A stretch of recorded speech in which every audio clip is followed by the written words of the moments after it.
ಸ್ವಾಮಿ ನಾವು ಹೆಚ್ಚೆಚ್ಚಾದ ಜ್ಞಾನದಿಂದ ಸ್ವಾಮಿ ನಾವು ನಿಮಗೆ ಮಹಿಮೆ ತರುವ ರೀತಿಯಲ್ಲಿ ನಮ್ಮನ್ನ ಬಲಪಡಿಸು, ಸ್ಥಿರಪಡಿಸಪ್ಪ ದೇವ್ರೆ. ಎಷ್ಟೋ ಜನರು ಸ್ವಾಮಿ ಈ ಒಂದು ಸಮಯವನ್ನ ಅರ್ಥಕೊಳ್ಳದೆ ಇರೋ ಅವ್ರಿಗೆ ಗೊತ್ತೇ ಇಲ್ಲ ಸ್ವಾಮಿ. ಎಲ್ಲರೂ ಸ್ವಾಮಿ ಈ ಒಂದು ಎಚ್ಚರವಾಗಿದ್ದು ಪ್ರಾರ್ಥನೆ ಮಾಡು ಎಂಬ ಒಂದು ಕೂಟದಲ್ಲಿ ಭಾಗಿಯಾಗಿ ಸ್ವಾಮಿ ನಿಮಗೆ ಮಹಿಮೆ ತರುವ ರೀತಿಯಲ್ಲಿ, ಘನತೆ ತರುವ ರೀತಿಯಲ್ಲಿ ಬಲಪಡಿಸು, ಸ್ಥಿರಪಡಿಸಪ್ಪ. ಈ ಸಂದರ್ಭದಲ್ಲಿ ನಮ್ಗೆ ಕೊಟ್ಟಂತ ಈ ಒಂದು ವಾಕ್ಯವನ್ನ ಕೇಳುವುದಕ್ಕೆ ಒಂದು ಅವಕಾಶ ಕೊಟ್ಟಂತ ದೇವರೇ ನಿಮ್ಗೆ ಕೋಟಿ ಸ್ತೋತ್ರ ಸ್ವಾಮಿ. ಈ ವಾಕ್ಯವನ್ನ ಕೇಳುವಾಗ ಸ್ವಾಮಿ ನಮ್ಮ ಹೃದಯಗಳನ್ನ, ನಮ್ಮ ಒಂದು ಜ್ಞಾನವನ್ನ, ಬುದ್ಧಿಯನ್ನ ದೇವರೇ ನಿನ್ನ ಕಡೆಗೆ ತಿರುಗಿಸಿಕೊಂಡು ಸ್ವಾಮಿ ಆ ವಾಕ್ಯಗಳನ್ನ ಅರ್ಥಕೊಂಡು ನಿನ್ನ ರಾಜ್ಯವನ್ನು ನೋಡುವ ಮಕ್ಕಳಾಗಿ ನಮ್ಮನ್ನ ಬಲಪಡಿಸಿ, ಸ್ಥಿರಪಡಿಸಪ್ಪ ದೇವರೇ. ಎಲ್ಲೆಲ್ಲಿ ನಿನ್ನ ಒಂದು ಸಬ್ಬತ್ತು ಕೂಟಗಳು ನಡೀತಾ ಇದೆ ಸ್ವಾಮಿ, ಅಲ್ಲಲ್ಲ ನಿನ್ನ ಒಂದು ಪ್ರಸನ್ನತೆ ಇಟ್ಟು ಯಾವುದೇ ಒಂದು ಸೈತಾನ್ ಶೋಧನೆಗಳು ಬರ್ದಿದ್ದಂಗೆ ಕಾಯ್ದು ಕಾಪಾಡು, ಆಶೀರ್ವದಿಸು, ಬಲಪಡಿಸಪ್ಪ.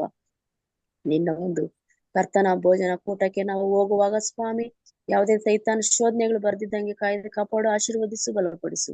ಸುರಕ್ಷಿತವಾಗಿ ಸ್ವಾಮಿ ನಿನ್ನ ಒಂದು ಕರ್ತನ ಭೋಜನ ಕೂಟಕ್ಕೆ ಸ್ವಾಮಿ ನಾವು ಹೋಗಿ ನಾವು ಯಾವುದೇ ಒಂದು ಪಾಪವನ್ನ ಮಾಡದೆ ದೇವರೇ ನಮ್ಮ ಹೃದಯವನ್ನ ನಾವು ಶುದ್ಧ ಮಾಡಿಕೊಂಡು ಸ್ವಾಮಿ ನಿನ್ನ ಒಂದು ನಿನ್ನ ಒಂದು ಕರ್ತನ ಭೋಜನ ಒಂದು ಕೂಟಕ್ಕೆ ಪಾಲುಗಾರರಾಗುವಾಗೆ ನಮ್ಮನ್ನು ಬಲಪಡಿಸಿ, ಸ್ಥಿರಪಡಿಸಪ್ಪ ದೇವ್ರೆ.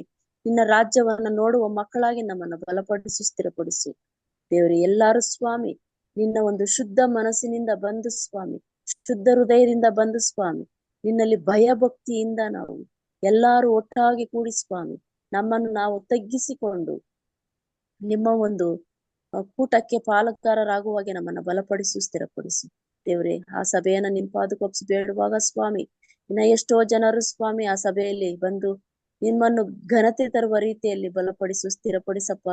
ಇನ್ನ ಎಷ್ಟೋ ಜನರಿಗೆ ಗೊತ್ತೇ ಇಲ್ಲ ಸ್ವಾಮಿ. ಎಲ್ಲರ ಮನದಲ್ಲಿ ನಿನ್ನ ಮಾತನಾಡು ಸ್ವಾಮಿ, ಎಲ್ಲರ ಹೃದಯದಲ್ಲಿ ಸ್ವಾಮಿ ನಿನ್ನ ಆಜ್ಞೆಗಳನ್ನ ಇಟ್ಟಿದೀಯ ಸ್ವಾಮಿ. ಆದ್ರೆ ನಿಜವಾದ ದೇವರು ಯಾರೆಂಬುದು ಅವ್ರಿಗೆ ಗೊತ್ತಿಲ್ಲಪ್ಪ. ಎಲ್ಲರೂ ಅರ್ಥಕೊಂಡು ನಿನ್ನನ್ನು ಮಹಿಮೆ ತರುವ ರೀತಿಯಲ್ಲಿ ಸ್ವಾಮಿ ಬಲಪಡಿಸು, ಸ್ಥಿರಪಡಿಸಪ್ಪ. ನೀವು ಬರುವ ಸಂದರ್ಭ ಹತ್ರ ಆಗಿದೆ ಅನ್ನೋದು ನಮ್ಗೆ ಮನವರಿಕೆ ಮಾಡಿಕೊಟ್ಟಂತ ದೇವ್ರೆ ನಿಮ್ಗೆ ಕೋಟಿ ಸ್ತೋತ್ರ ಸ್ವಾಮಿ.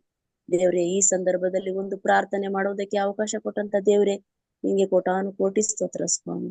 ದೇವ್ರೆ ನಾವು ನಾನ್ ದೀನರಾಗಿ ತಗ್ಗಿಸಿಕೊಂಡು ಸ್ವಾಮಿ ನಿನ್ಗೆ ಭಯ ಭಕ್ತಿಯಲ್ಲಿ ನಡೆದು ಜೀವಿಸುವ ಮಕ್ಕಳಾಗಿ ನಮ್ಮನ್ನು ಬಲಪಡಿಸಿ, ಸ್ಥಿರಪಡಿಸಿ ಎಲ್ಲ ಘನ ಸ್ತುತಿ ಸ್ತೋತ್ರ ನಿಮ್ಮೊಬ್ಬರಿಗೆ ಸಲ್ಲಿಸುತ್ತಾ ಯೇಸು ಹೆಸರನ್ನು ಪ್ರಾರ್ಥಿಸುತ್ತೇನೆ ಸ್ವಾಮಿ, ಆಮೆನ್. ಆಮೆನ್. ದೇವರ ಪರಿಶುದ್ಧವಾದ ನಾಮಕ್ಕೆ ಸ್ತೋತ್ರವನ್ನ ಸಲ್ಲಿಸ್ತೇನೆ. ಈ ಸಮಯದಲ್ಲಿ ಸಹೋದರ ಜಾನ್ ಡೇವಿಡ್ ಅವರಿದ್ದಾರೆ. ಒಂದು ವಿಶೇಷ ಗೀತೆಯನ್ನ ಹಾಡ್ಬೇಕೆಂಬುದಾಗಿ ಕೇಳ್ಕೊಳ್ತೇನೆ. ಒಂದು ನಿಮಿಷ. ಆಯ್ತು ಪಾಸ್ಟ್ರೆ. ನಾನು ಮತ್ತೆ ನನ್ನ ಮಿಸಸ್ ಒಟ್ಟಿಗೆ ಆಡ್ತೀವಿ.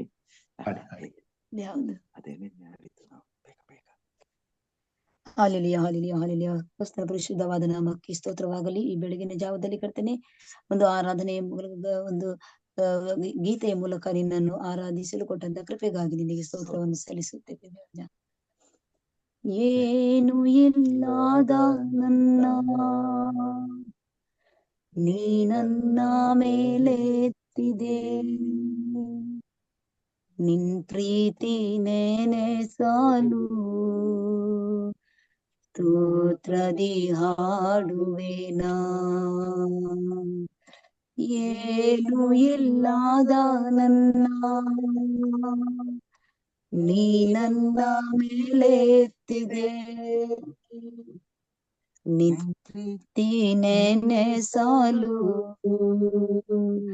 ಸ್ತೋತ್ರದಿ ಹಾಡುವೆನಾ.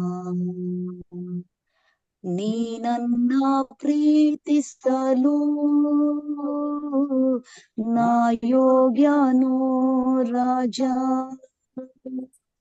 ನೀ ನನ್ನ ನೆನೆಸಲು ನನ್ಮನೆ ಎಷ್ಟರದು. ನೀ ನನ್ನ ಪ್ರೀತಿಸಲು ನಾ ಯೋಗ್ಯನೋ ರಾಜ, ನೀ ನನ್ನ ನೆನೆಸಲು ನನ್ಮನೆ ಎಷ್ಟಾರದು. ಭಯದ ಸಮಯದಲ್ಲಿ ಆಶ್ವಾಸವಾದೆ ನೀ, ಭಾರದ ಈರುಳಲ್ಲಿ ಬೆಳಕಾಗಿ ಬಂದೆ ನೀ. ಭಯದ ಸಮಯದಲ್ಲಿ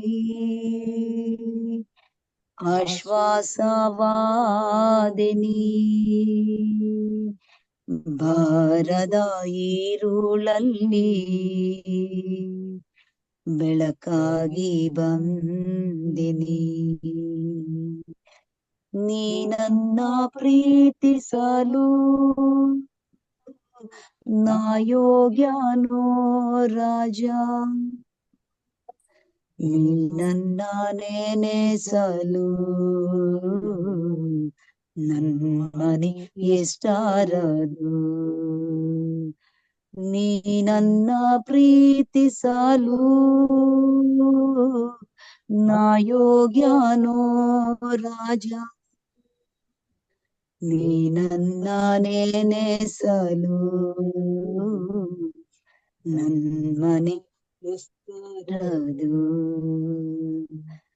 ತಲೆಮಾರು ತಲೆಮಾರಿಗೂ ನೆನೆಸುವ ದೇವನೇ, ನಿನ್ ಪ್ರೀತಿಯ ಆಳವನ್ನು ವರ್ಣಿಸಲಾಗದಯ್ಯ. ತಲೆಮಾರು ತಲೆಮಾರಿಗೂ ನೆನೆಸುವ ದೇವನೇ, ನಿನ್ ಪ್ರೀತಿಯ ಆಳವನ್ನು ವರ್ಣಿಸಲಾಗದಯ್ಯ. ನೀ ನನ್ನ ಪ್ರೀತಿಸಲು ನಾ ಯೋಗ್ಯನೋ ರಾಜ, ನೀ ನನ್ನ ನೆನೆಸಲು ನನ್ಮನೆ ಎಷ್ಟಾರದು. ಆಮೇನ್. ಆಮೆನ್. Praise God. ದೇವರ ನಾಮಕ್ಕೆ ಸ್ತೋತ್ರವಾಗಲಿ. ಉತ್ತಮವಾದಂತಹ ಹಾಡಿಗಾಗಿ ವಂದನೆಗಳನ್ನ ಸಲ್ಲಿಸ್ತೇನೆ. ಕರ್ತನು ನಿಮ್ಮನ್ನ ಅತ್ಯಧಿಕವಾಗಿ ಆಶೀರ್ವಾದ ಮಾಡಲಿ, ತನ್ನ ಮಹಿಮೆಗಾಗಿ ಉಪಯೋಗಿಸಿಕೊಳ್ಳಲಿ ಎಂಬುದಾಗಿ ಪ್ರಾರ್ಥಿಸುತ್ತಾ ಈ ದಿನದ ಆರಾಧನೆಗೆ ನಾವು ಹೋಗೋಣ. ನಮ್ಮಲ್ಲಿ ಸರಿಯಾದಂತ ಕರೆಂಟ್ ಇಲ್ಲ, ಆದರೂ ಕೂಡ ಆದಷ್ಟು ಮಟ್ಟಿಗೆ ಪ್ರಯತ್ನವನ್ನ ಮಾಡ್ತೇನೆ. ದೇವರು ನಮ್ಮನ್ನು ಆಶೀರ್ವಾದ ಮಾಡಲಿ.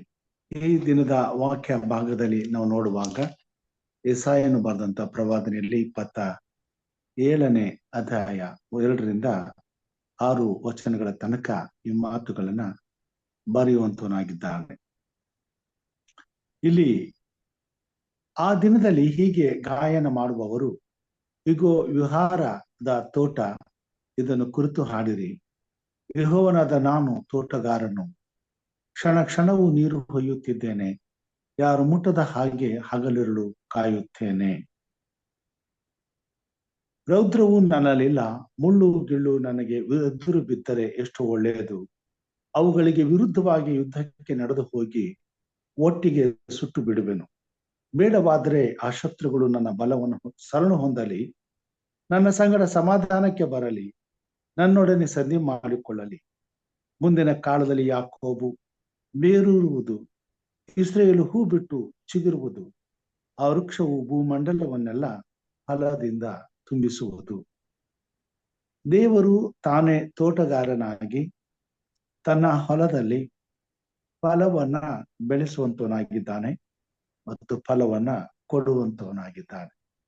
ಈ ಲೋಕದ ಅಂತ್ಯದಲ್ಲಿ ದೇವರು ಭೂಮಿ ಮೇಲೆ ತನ್ನ ಯೋಜನೆಯನ್ನ ಸಂಪೂರ್ಣಗೊಳಿಸಲು ಆತನ ಕೈ ಪರಾಕ್ರಮವುಳ್ಳಂತ ಆತನ ಭುಜ ಬಲವು ತನ್ನ ಆತ್ಮನ ಮುಖಾಂತರವಾಗಿ ತನ್ನ ಕಾರ್ಯವನ್ನ ನಡೆಸುವಂತವನಾಗಿದ್ದಾನೆ. ಸತ್ಯವೇದದಲ್ಲಿ ನಾವು ನೋಡುವಾಗ ಯೋವೇಲನ ಪತ್ರಿಕೆಯಲ್ಲಿ ನನ್ನ ಜನ